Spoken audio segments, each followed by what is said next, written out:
മനുഷ്യന് 3 ഘടകങ്ങളുണ്ട് അല്ലെ. ഒന്ന് ദേഹം, ദേഹി, ആത്മാവ്.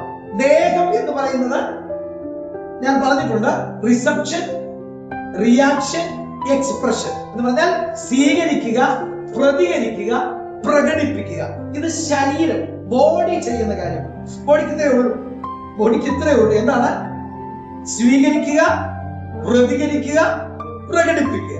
ഇപ്പൊ നമുക്ക് ഒരാളോട് ഒരു ദേഷ്യം ഉണ്ടെങ്കിൽ നമ്മൾ അത് പ്രകടിപ്പിക്കും. മുഖം എല്ലാം കൂടി ഒന്ന് ഊതി വീർപ്പിച്ച് അല്ലെ, വേണമെങ്കിൽ ഒരു തുപ്പും, ഒരു ചവിട്ടും, ഒരു കലക്കവും.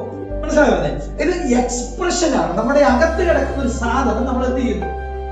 പുറത്തുള്ളവരെ കാണിക്കാൻ വേണ്ടിയുള്ള ഒരു എക്സ്പ്രഷൻ, ഒരു പ്രകടനം, അതാണ് നടക്കുന്നത്.